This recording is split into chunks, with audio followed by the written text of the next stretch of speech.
ሰላም እንደናችሁ እግዚአብሔር ይመስገን ወደ ኩሉ ሰላም ነው በእናንተ ጋር ሁሉ ሰላም ነው ተስፋ አደርጋለሁ። ዛሬም እንደተለመደው በሌላ ቪዲዮ ነው የመጣሁት። ዛሬ የምናወራበት ደግሞ በአሁን ተሳስ ወር ላይ በዚህ በ2017 ዓመተ ምህረት ሲኦሲ የተፈተኑትን ወይ ደግሞ የመጡት ጥያቄዎችን ወደ እናንተ ሪፍሌክት ለማድረግ ነው የመጣሁት። እዚህ ጋር እንደምትመለከቱት የፕሮጀክት 1 ስለ ማስተር በጀት ነው የሚያወራው ወይ ደግሞ ፕሪፔሪንግ ኦፍ በጀት የሚል የተቀመጠ ዛም ተቀምጦ ደግሞ ሴል በጀት ከሰራን በኋላ ዛቲስ የተሸጠው ሽያጭ ኦን አካውንት ሆኖ ነገር ግን ይሄን ሽያጭ ኦን ኮሌክሽንስ እና ደግሞ ኤክስፔክት ካሽ ኮሌክሽንስ እና እንዴት ይሰራል የሚለው የተቀመጠ ፕሮብሌም ነው የመጣው ወይንም ፕሮጀክት ነው የመጣው። ሶ እዚህ ጋር ላይ እንደምትመለከቱት ጥያቄው ወይንም ያለው ሪስትራክሽን ሎፔዝ ካምፓኒስ ሁዝ ሴልስ ዲስትሪቢዩተርስ ሌፍሬስ occurs in August ነው የሚለው sell the company's planning budget for the third quarters are shown below ነው የሚለው እዚህ ጋር ላይ የሆልሴለር ዲስትሪቢዩተር ነው ደግሞ አከፋፋይ ድርጅት ነው። ይሄ ድርጅት ደግሞ እዚህ ጋር የተቀመጡ 3 ወሮች አሉ። ይሄን መሳው ደግሞ in quarters ነው የሚለው ዛስ በ3 ወር የሚሰር እንደሆነ ያሳያል። ከዚህ ጋር ላይ in third quarters የሚል የሚጀምረው እዚህ ጋር ላይ ሜይ አለ ማነው ጁላይ ኦገስት አለ ሴፕቴምበር አለ ኤንድ ኳርተር ወይንም ቶታል የሚለው እዚህ ጋር ተቀምጧል እያንዳንዱ። ሶ በዚህ መንገድ ተደርጎ ወይም ተቀምጦ ደግሞ በጀት ሴል ኦን አካውንት ነው የሚለው ሽያጭ የተፈጸመ ደግሞ ኦን አካውንትስ ዱቤ የሚል አለ። ይሄ ዱቤ ሽያጭ ደግሞ በጁላይ ወደ 600,000 የሚሆን በኦገስት ወደ 900,000 የሚሆንና ሴፕቴምበር ወደ 500,000 አጠቃላይ ቶታል ወደ 2 ሚሊዮን የሚሆን ቁጥር ይመጣል። ወደ 2 ሚሊዮን ይመጣል ማለት ነው። the summation of 3 months are which is 2 ሚሊዮን ይመጣል። ስለዚህ ይሄን ጊምን ካገኘን በኋላ ከዚህ ጋር የተቀመጡ ብዙ ስራዎች አሉ። from the previous experience the company has learned from that 20% of the month is collected in the month of the sale ነው የሚለው 20% የሚሆነው የሚሰበሰበው በተሸጠበት ወር ነው የሚለው። በተጨማሪ another 70% are collected in months following sales ነው የሚለው።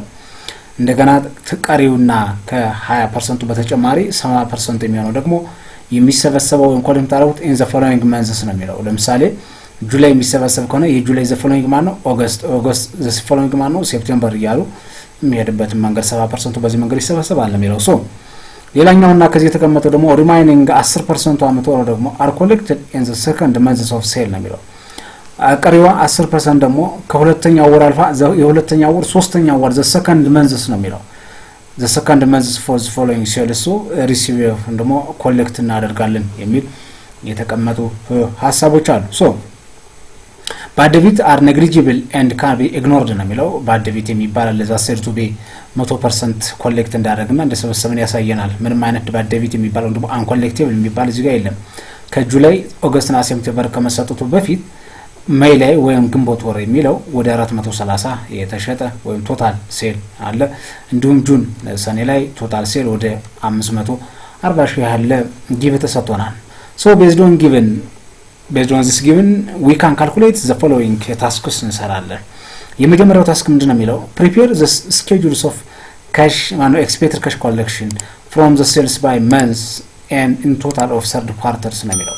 ስለዚህ በእያንዳንዱ ወር ምን ያክል እንደሚሰበሰብ ወይ ምን ያክል ብር እንደምሰበሰቡ የሚያሳይበትና አጠቃላይ በቶታሉ ወይም በኳርተሩ ምን ያህል ቶታል እንደሰበሰባችሁ ማሳየት እንቻሉ ነው የሚለው። ሁለተኛው ታስክ ላይ complete account receivables of August 30 ነው የሚለው ወይም at September 30 ነው የሚለው። አያችሁ እዚህ ጋር የመጀመሪያው ካሽ ኮሌክሽን ፈልጉ ነው የሚለው። ሁለተኛው ግን የኦገስት ወይም እዚህ ጋር ያለው ኦገስት አካውንት ሪሲቨብል እና እንዲሁም የሴፕቴምበርን አካውንት ሪሲቨብል እዚህ ጋር ላይ ካልኩሌት አድርጎ ወይም ኮምፒውት አድርጉ ነው የሚለው። ዛቲስ ሴፕቴምበር እዚህ ጋር ያለው ማለት ነው። እነዚህን ሐሳቦች የሚያሳይ ጥያቄ ነው ያለው። ሶን ቀላል ስለሆነ ማለት ነው ሲኦሲው ጥያቄዎች እነዚህን ኢንኮርፖሬት በማድረግ ነው የሚመጣው። ስለዚህ ካሁን በኋላ የምትፈተኑ ልጆች ወይም ካሁን በኋላ ሲኦሲ የምታዩ ልጆችና ሲኦሲ የምትፈተኑ ልጆች በደንብ አድርጋችሁ በጥንቃቄ ማየት ይጠበቅባችኋል። የተማራችሁት ትምህርት አለ። ነገር ግን ከተማራችሁት አንግል እንዴት ነው የሚሰራው ወይም ደግሞ ይሄ እንዴት ነው ካልኩሌት የሚደረገው ከምን አንግል ጥያቄው መጣ እንዴትስ ይሰራል ከምን አንግልስ ጥያቄውን አዩት የሚለውን በትክክል ኮንሲደር በማድረግና በትክክል በማየት ስራዎችን መስራት የምትችሉበት አግባብ እንዲፈጠር ነው ይሄን ወደ እናንተ ሪፍሌክት የምናደርገው። ስለዚህ ይሄን ሐሳብ በትክክል ተከታተሉት። ሐሳቡን በደንብ እንደሚከተለው እናቀርባለን ማለት ነው። ሶ በዚህ መንገድ ይሰራል። ታስክ 1 ቅድም እንዳልኳችሁ ፈልጉ የሚለው ኤክስፔክት ካሽ ኮሌክሽን ነው የሚለው ፈልጉ ነው የሚለው ኢን ኳርተርስ ነው የሚለው that is ኦገስት አለ ማን ነው ጁላይ አለ ኦገስት አለ ሴፕቴምበር አለ ቶታል አለ that is ኳርተር አለ ተቀምጧል ሶ በዚህ መንገድ ፑት ካደረገ ወሮችን በዚህ መንገድ ካደረደርን በኋላ እዚህ ጋር ምን ይላል ለመሰላችሁ ሜይ ላይ የተሸጠ ስንት አለ ይላል 430,000 የሚል አለ ነገር ግን ሜይ ከማን በፊት ይገኛል ከጁላይ ሁለተኛው ወር ይቀድማል that means ሜይ እዚህ ጋር ላይ ሜይ በላችሁ ጁን በላችሁ ጁላይ ነው አይደል ነው ስለዚህ ሜይ 1 ጁላይ ማን ነው ጁን 2 ጁላይ 3 ሶስተኛው ወር ላይ ነው ሶስተኛው ወር ላይ ከሆነ ጁላይ ላይ ካልኩሌት ለማድረግ እዚህ ጋር የተቀመጡ ፐርሰንቶች አሉ በመጀመሪያው ወር 20% የሚል አለ that is የጁላይ ማለት የሜዩ በሁለተኛው ወር ደግሞ 70% የሚል that is ጁላይ ማን ነው ጁን and በሶስተኛው ፐርሰንት ሶስተኛው ወር the second month የሚለው 10% አለ that is ጁላይ ላይ መተም እናደርጋታለን 430,000 ሲባዛ በ10% አድርገን ጁላይ ላይ እናስቀምጣታለን ጁላይ ላይ እናስቀምጣታለን ይሄው በዚህ መንገድ ሜይ ሴል በሚል 430,000 on ጁላይ ማን ነው ሜይ የተሸጠ ሲባዛ በ10% ሶስተኛው ወር ላይ ወይ ደግሞ በሰከንድ ወር that is ሜይ እና ጁን ብለን ጁላይ በሚለው ስናደርጋት 43,000 ትመጣለች ይሄን ጨረስን ምክንያቱም ከዚህ በኋላ ያለውን 20% እና 70% መስራት አንችልም ምክንያቱም 20% የሜይ ነው የራሱ 70% የማን ነው የጁን ነው ነገር ግን ጁላይ ስለሆነ ሶስተኛው ወር 10% ብቻ እንሄዳለን ሁለተኛ ጁን ስንት ተሸጠ የሚላል እዚህ ጋር ላይ ወይም ሰኔ ወር የሚለው እዚህ ጋር ላይ ተቀምጦላችሁ ቶታል ሴል ኦፍ ጁን ይሄው 540,000 ይላል ጁን ደግሞ ሁለተኛው ወር ነው ልብ በሉ እዚህ ጋር ላይ ሜይ አለ እዚህ ጋር ላይ ጁን አለ እዚህ ላይ ጁላይ አለ ስለዚህ ከጁላይ ማን ሁለተኛው ወር ነው ሁለተኛው ከሆነ ማንን ታበዛላችሁ ይሄን 20% የሚለውን ትተን 70% እና 10% ወስናበዛለን ሁለተኛውና እዚህ ጋር የምትመለከታተው ደግሞ ጁን አለ ጁን ደግሞ 540,000 ሲባዛ በ7 እና ሲባዛ በ10% ሪስፔክቲቭሊ ያስቀምጣል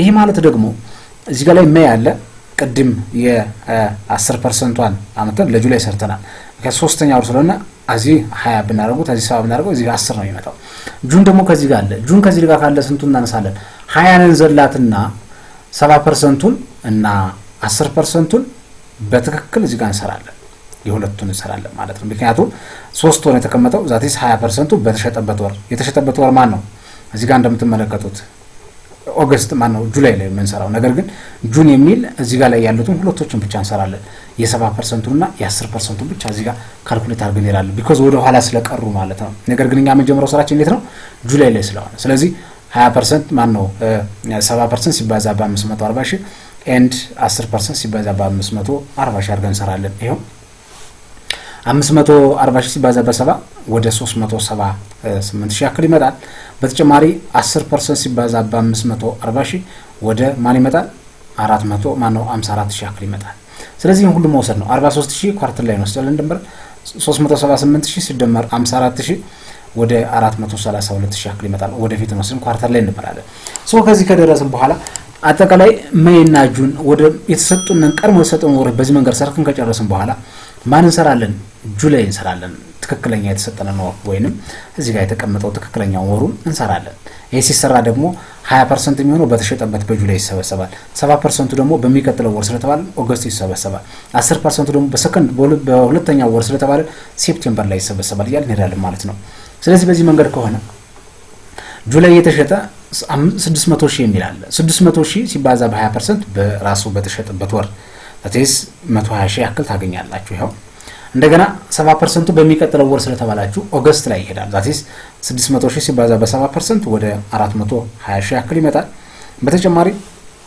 10% የሚባለው በሚቀጥለው ሁለተኛው ወር ስለሚል ሴፕቴምበር ላይ ተሰበስቡታላችሁ 600,000 ሲባዛ በ10% 60,000 ያክል ይመጣል ስለዚህ 120,000 ሲደመር 420,000 ሲደመር 60,000 which is equals to 600,000 ያክል ይመጣል ኳርተር ላይ ይሄን ጨረሰ ሁለተኛው ወር ደግሞ የተቀመጠው ኦገስት የሚል ነው የተሰጠ that is ጁላይ ኦገስት ነው ኦገስት እንት ላይ ተሰጠ 900,000 ከሆነ ደግሞ እዚህ ጋር እንደምትቀመጡት 20% በራሱ በወሩ 70% በሚቀጥለው ወር ማን ሴፕቴምበር ላይ እዚህ ጋር ላይ 10% በሰከንድ ወር ስለሚል ከቶታል ወይም ከኳርተር አልፎ ማን ይሄዳል እዚህ ጋር ላይ ኦክቶበር አልፎ ይሄዳል ስለዚህ ይሄ ስለሚሆን አካውንት ሪሲቨብልስ ኦፍ ኦገስት ብለን እናስቀምጣታለን ማለት ነው ይሄው 900,000 ሲባዛ በ20% በራሱ በወሩ ነው ምክንያቱም እዚህ በሪስክ ቤት ይላል 20% በተሸጠበት ወር 70% በሚቀጥለው ወር 10% በሁለተኛው በሚቀጥለው ወር ስለሚል ስለዚህ በዚህ መንገድ ከቀጠልን ደግሞ 900 ሲባዛ በ20% ስታደርጉት በተሸጠበት ወር ራሱ 180 ሺህ ታደርጉታላችሁ። እዚህ ጋር እንዘላለን ቢኮዝ ለምን በተሸጠበት ወር ነው መሄድ የሚቻለው ነው። ሌላኛው 70% በሚቀጥለው ወር ስለተባለ ሴፕቴምበር እንሰበስባለን። 900 ሲባዛ በ70% 630 ሺህ ያክል ይመጣል። ዛት ሚንስ 180 ሺህ ሲደመር 630 ሺህ which is equals to 810 ሺህ ያክል ይመጣል ማለት ነው ኳርተር ላይ። ሶ ከዚህ ጋር ላይ እንደምትመለከቱት ኦክቶበር ይላል። ዛት ሚንስ እዚህ ጋር ላይ 10% ተቀረች አይደል?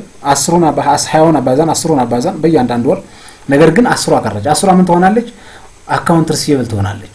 መቼ የሚሰበሰብ? ኦክቶበር ላይ የሚሰበሰብ። ይሄው ኦገስት ላይ ያለው 90 ሺህ እዚህ ጋር ላይ የተባዛው እንደ 10 ምናበዛባት ይሄው ሲባዛ በ10% 90 ሺህ የምትባለው ዛትስ አካውንት ሪሲቨብል ፎር ኦገስት ላይ የተቀመጠች መቼ የምትሰበሰብ? ኦክቶበር ላይ የምትሰበሰብ ማለት ነው። ያ ሴፕቴምበር አልፋ ወደዛ ሄደች ማለት ነው። በዚህ መንገድ ሰራታለን። ሁለተኛ እና ሌላኛው ወር ሴፕቴምበር ነው። ሴፕቴምበር 20% በወሩ ተብለናል። 70% በሚቀጥለው ወር 10% ደግሞ በሁለተኛው በሚቀጥለው ወር ተብለናል። ስለዚህ እዚህ ጋር እንደምትመለከቱት 20% በኦክቶበር ማነው ሴፕቴምበር ታስቀምጡና 70% ከቶታል አልፎ መቼ ኦክቶበር ሄደ። እንደገና 10% ኖቬምበር አልፎ ሄደ። ስለዚህ ሁለቱ አካውንት ሪሲቨብል ይሆናሉ። ያ ማለት 20% ሲባዛ በ500 ሺህ 100 ሺህ አለ ዛት ሲሆን ወደ እዚህ እናስቀምጣለን እንደምራለን እዚህ ያስቀምጠን። ነገር ግን 70% ሲባዛ በ500 ሺህ ወደ 350 ሺህ የሚሆነው አካውንት ሪሲቨብልስ ኦፍ ሴፕቴምበር ይሆናል። እንደገና 10% አለው ምክንያቱም ከ70 ወደ ኋላ ደግሞ 10 አለ። ስለዚህ 10% ሲባዛ በ500 ሺህ ወደ 50 ሺህ ያክል ይመጣል። ስለዚህ 350 ሺህ ሲደመር 50 ሺህ which is equals to 400 ሺህ የሚል የሴፕቴምበር አካውንት ሪሲቨብል ይሆናሉ። የኦገስት ደግሞ 90 ሺህ ሁለቱም የወይን ደግሞ የሁለቱ ወር አጠቃላይ ያገኘ ነው አካውንት ሪሲቨብል ደግሞ 90 ሺህ ሲደመር 40 ሺህ 490 ሺህ የሚል አጠቃላይ አካውንት ሪሲቨብል እንዳስቀመጥን የምናይበት ሂደት አለ ማለት ነው። ስለዚህ ይሄ መደመር ያስፈልጋል። ያ ማለት የጁላይ 430 ማን 43000 ሲደመር 378 ሲደመር 120 ሺህ ቁልቁል ቨርቲካሊ ሲደመሩት ወደ 541 ሺህ ያክል ይመጣል። ዛትስ ቶታል ካሽ ኮሌክሽን የሚለው በዚህ መንገድ ይመጣል። ሁለተኛ 54000 ሲደመር 420 ሺህ ሲደመር 180 ሺህ ወደ 654 ሺህ ያክል ይመጣል። እንደገና ሴፕቴምበር ላይ ተሰጠን ወይም ያሰርተን ያገኘነው 60 ሺህ ሲደመር 630 ሲደመር 100 ሺህ ወደ 790 ሺህ ያክል ይመጣል። በተጨማሪ ደግሞ እዚህ ጋር የተቀመጠው ቶታል ወይም ኳርተሩ 43000 ሲደመር 432 ሲደመር 600000 ሲደመር 810000 ሲደመር 100 ሲታረጉት 1,910,000 ይመጣል። ወይንም 541000 ሲደመር 654 ሲደመር 790 ሲታረጉት ዛትስ ይሄን ጊቨን ታገኛላችሁ ማለት ነው። ይቅርታ 1,985,000 ያክል ታገኛላችሁ ማለት ነው። ስለዚህ ሲወሲው ከምን አንግል መጥቶ በምን አይነት መንገድ ካልኩሌት እንደሚደረግና በምን አይነት መንገድ እንደሚሰራ በዚህ መንገድ መረዳትና ማየት ይችላልላችሁ ማለት ነው። ስለዚህ ሌሎችንም 5 ናቸው የተሰጡ ፕሮጀክቶች። የሚቀጥለው ፕሮጀክት ማለት ሌላ አስል ፕሮዳክሽን በጀት ተሰጠ። ይሄ ኤክስፔክት ካሽ ኮሌክሽን ነው። ሌላኛው ፕሮዳክሽን በጀት ስሩ የሚላል እሱን በሚቀጥለው እንሰራለን። ለዛሬው ግን ከዚህ ነው የሚበቃ። ነገር ግን እንዲህ ያደረኩት ነገሮች አሳውቹ ወደ እናንተ ሪፍሌክት ማድረጉ እንድትከታተሉት ሐሳብ እንድትሰጡኝና እናንተን ይጠቅማል ብዬ ስለማስብ ነው። ቪዲዮ ግን እየታየ ስላልሆነ በደንብ የሚታይበት መንገድ እንዲፈጠር እንድትከታተሉት ወይም ደግሞ ኮሜንት እንድትጽፉ ሐሳብ ሸር እንድታደርጉኝ አስባለሁ ወይም ምኞቴ ነው። ለዛሬው ከዚህ ነው የሚበቃን። በሚቀጥለው ቪዲዮ እስከምንገናኝ ድረስ መልካማችሁ ብዙ ይበልልኝ። ቻው።